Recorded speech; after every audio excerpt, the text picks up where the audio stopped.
Ayan mga solar, magandang gabi. Meron na naman tayong i-unbox dito. Ayan, itong isang kulay brown na box. So galing ito sa China. At nabili ko ito sa AliExpress. Kung gusto nyong bumili ng ganitong item, ay makikita ninyo ang link dito sa description box sa baba. So, yan, bubuksan natin at titingnan natin kung kumpleto na.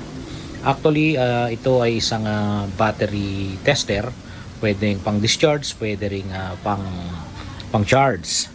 Pero talagang ang purpose nito na binili ko dahil gusto kong mag-conduct ng capacity testing ng mga LiPo4 na battery. At pwede rin ito sa lithium ion, pero mainly gagamitin ko sa testing ng mga LiPo4 na merong 12 volts hanggang 48 volts system. So ayun, bubuksan na natin.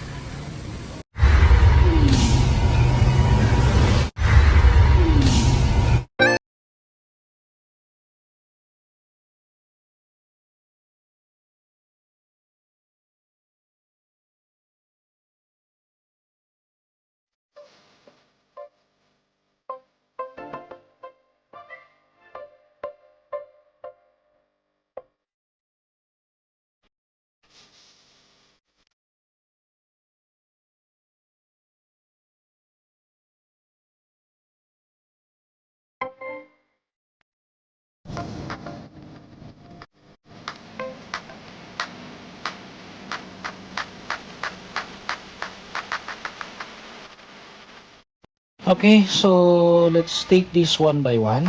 First, meron tayong AC wire. Ayan, sasaksak natin ito sa 220 volts. Ayan. At ang ating probes, no? Probes. So, nakakonect na rito yung so dalawa na ang nakakonect dito, dalawa na. Yung para sa voltage at saka para sa amperes. Ayan, no? So, ito kaya para sa amperes at ito ay para sa voltage, yung mas malaki.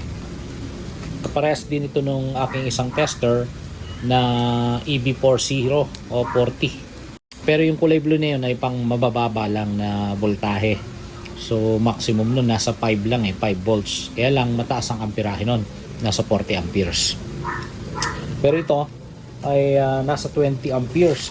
Ayan, at meron din tayong communication cable para sa laptop or sa computer.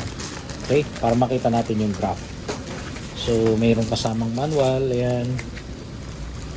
Check natin yung manual.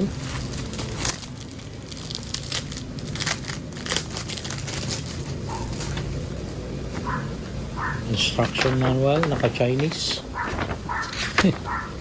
Naka-Chinese. So, mukhang itatranslate ko pa sa English to Ayan, no? LCD. Ito ay 20 amperes lang, 72 volts ang maximum voltage na pwedeng i-test dito.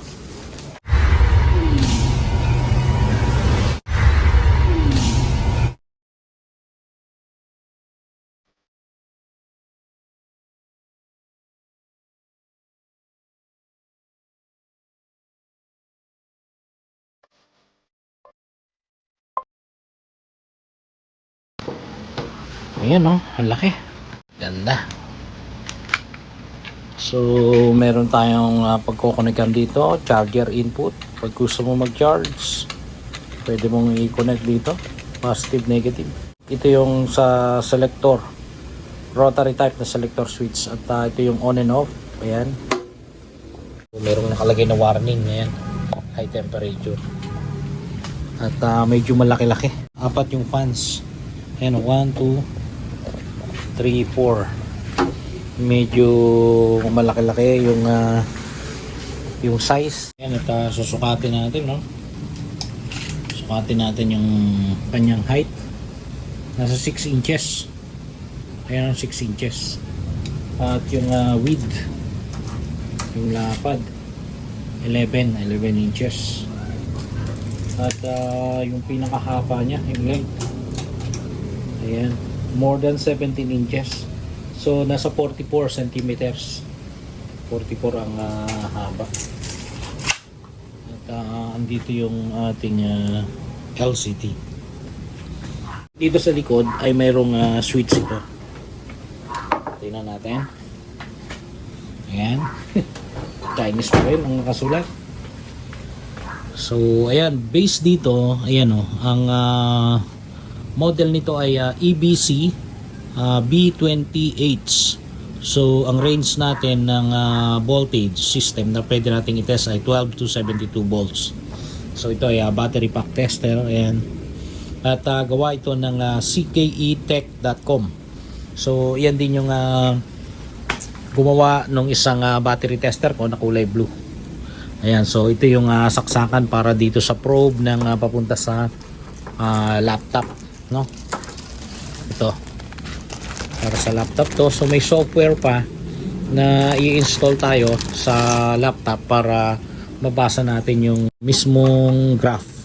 Okay? Ayan. So ikpitan lang natin. So ito yung power on and off switch. Ayan. At dito natin isasaksak yung AC. At meron tayong ika-capacity test na isang 250 AH 24 volts na 1 solar LiPo 4 battery. Okay, bago natin i-power on ay check muna natin ng konti ang manual. So, Chinese character kasi. Ayan, oh. Puro Chinese character. Walang English.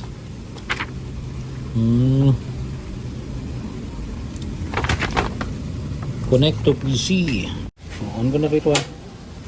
Ayun, so nakita natin ano. Mayroong nag-prompt dito. So ito na yung sa discharge, no. Ayan, yun yung milliampere hours. At may time dyan tayo makikita. Oo, makikita rin dito yung test data pagka nag-discharge tayo. Yung discharging ng process ay capacity testing na yun. So dito yung sa positive probe at i-connect natin. Ayan, ihigpitan lang natin, ano. Bali, ano lang, hand driven ang ating pahigpit yan. Yan, no.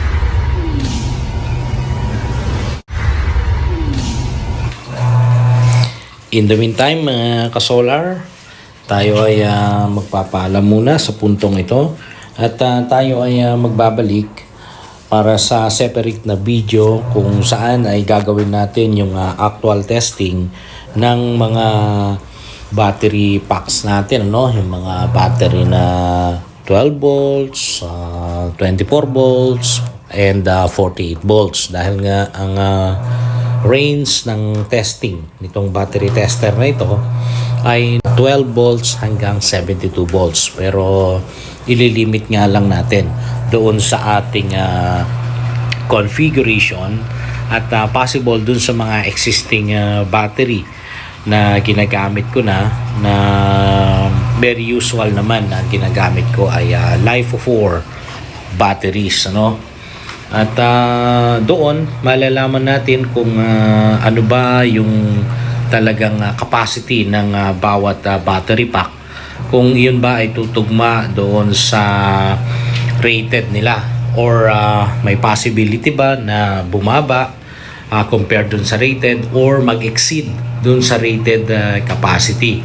Halimbawa, yung isang na-mention ko kanina na 1 solar na 250 ampere hours na 24 volts ay i-check natin doon kung yon ay talagang aabot sa 250 or mas bababa. So mas maganda malaman natin at magkaroon tayo ng separate na video para doon sa mismong actual testing.